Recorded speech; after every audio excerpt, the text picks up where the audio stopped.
tu regardes cette vidéo, c'est que t'es sûrement jeune, avec des ambitions, des projets et même une vision de ce que tu veux devenir. Peut-être que t'as déjà commencé à travailler sur toi-même ou bien que tu débutes. Et c'est ok. C'est ok parce que t'as cette envie de construire, de devenir quelqu'un. Mais en même temps, et sois honnête avec toi-même, t'es aussi probablement occupé par l'amour en ce moment. Peut-être parce que t'as une meuf, une crush, ou bien pire, tu viens de sortir d'une relation que t'arrives pas à t'en remettre. Et c'est exactement pour ça que t'es sur cette vidéo. Aujourd'hui, je vais t'expliquer pourquoi cette préoccupation aussi naturelle qu'elle te semble est en train de te coûter bien plus cher que ce que tu ne crois. Alors attention, je vais pas dire que l'amour c'est mauvais, qu'il faut être froid, distant, bref, nonchalant quoi. Je vais juste te montrer pourquoi ton cerveau te ment à ton insu et pourquoi ce mensonge pourrait te coûter beaucoup de temps dans ta vie. Donc ce temps-là, bien sûr que tu pourras jamais récupérer. Donc si t'es là, t'as 5 minutes, pose-toi. Parce que ce que je vais te dire, bah ton entourage te le dit pas quoi. Et pourtant c'est probablement l'une des choses les plus importantes pour ton évolution. Donc c'est parti. La première chose à comprendre, c'est la base de tout ce qu'on va voir ensemble. Qu'est-ce qui se passe dans ton cerveau quand tu tombes amoureux?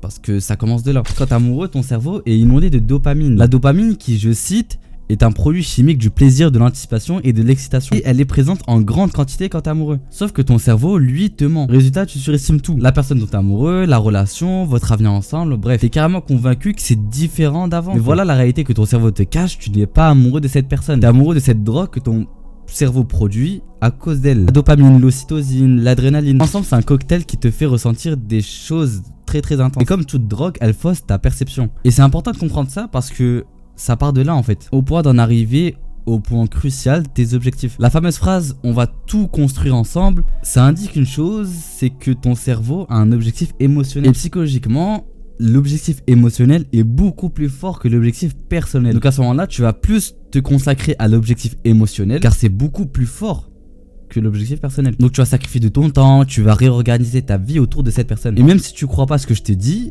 dans le sens où tu vas te dire non c'est bon, moi je garde mes objectifs personnels, tu vois, même si je mets avec elle, même si j'avance avec elle. Et bien en vérité, ton cerveau lui il a déjà choisi. Parce que ton cerveau lui il s'est fait influencer par les émotions. À ce moment-là du coup t'es pas lucide ni rationnel, t'es sous influence. Donc les projets que t'as, les compétences que tu voulais avoir, ton sport, bref, ils passent tous après. Et du coup tu te trouves une excuse qui est j'ai le temps. Et donc tout ce temps que tu vas avoir et que tu vas investir dans la relation, t'aurais pu apprendre à développer ta confiance en toi, ta validation intérieure. Bref, t'as mis tout ça de côté quoi pour une relation. Et donc vu que t'as rien construit psychologiquement, bah à force de traîner avec cette personne, tu vas dépendre d'elle. La dépendance affective, c'est vraiment très dangereux. Ton humeur dépend de comment elle te parle le matin. Ton énergie dépend de si elle t'a répondu ou pas. Tu te sens capable quand elle est fière de toi. Et malheureusement, tu t'effondres quand elle devient distante. Et donc tout ça, c'est pas de l'amour. Le jour où elle va te quitter, je te spoil, ça va te faire très mal. Pas parce que juste tu l'aimais, mais parce qu'elle était le seul truc qui te donnait l'impression de valoir quelque chose. Et au final, quand elle part, voilà, elle est partie bien loin. Je te retrouve avec quoi? Concrètement avec rien. Avec zéro avancée réelle de ce que tu voulais vraiment devenir. Mais bon, maintenant je vais pas te laisser juste avec un constat déprimant. Parce que la bonne nouvelle c'est que tout ce qu'on vient de décrire, eh bien c'est évitable. Maintenant que je te donne la solution, pense à liker. Ça me ferait énormément plaisir et ça m'indiquerait que vous aimez ce contenu. Et pense à t'abonner, on reste les 1000 abonnés. La solution c'est pas d'éviter les relations amoureuses. Parce qu'on se sait en vrai c'est banger. Le problème c'est juste que t'arrives dans une relation et t'as rien de construit. Donc la vraie solution, hein, c'est bête, mais c'est de se construire d'abord. Avant de chercher une relation, avant de courir après quelqu'un, deviens quelqu'un d'abord. Quand je sous-entends ça, je dis bien évidemment de devenir quelqu'un avec des objectifs clairs, de devenir quelqu'un qui sait ce qu'il veut, quelqu'un dont la valeur vient de lui-même et pas auprès des autres. Concrètement, ça veut dire quoi? Ça veut dire te donner des objectifs que tu veux absolument accomplir et bien sûr les faire. Pas y penser, pas y parler, juste les faire. Apprendre une compétence qui a de la valeur, lancer un projet, être meilleur dans ton sport. Bref, construire quelque chose qui t'appartient.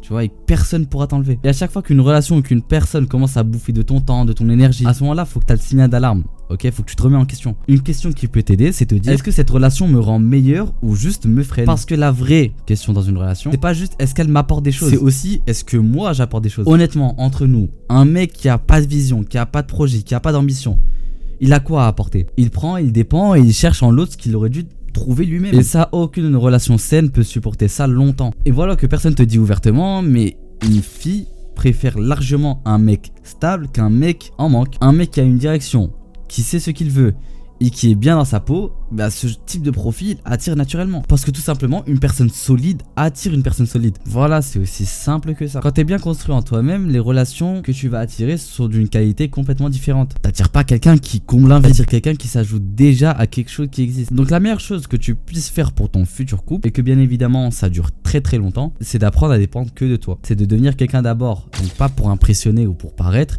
mais pour toi. Pour finir, l'amour n'est pas un piège en soi. Le piège, c'est de chercher dans une relation ce que tu aurais dû construire en toi-même. La sécurité, la confiance, la validation, c'est pas une autre personne qui te les donne. Et le jour où tu dépendras de personne, mais uniquement que de toi, tu seras prêt pour une relation. Voilà, j'espère vraiment que cette vidéo vous aura plu. Je trouvais que c'était important de parler de ce thème, ok, donc l'amour. Tout ce que je viens de dire, je le parle en connaissance de cause. J'ai expérimenté aussi ce type de situation dans ma vie. Et au final, ce que j'ai retenu, c'est ce que j'ai dit dans la vidéo. Donc bref, n'hésitez pas à liker, à vous abonner. Ça me soutiendrait énormément et ça me pousserait à faire davantage plus de vidéos. Objectif, les 10 likes et bien sûr les 1000 abonnés pour la chaîne. On se revoit dans une prochaine vidéo. Prenez soin de vous, c'est important. Peace.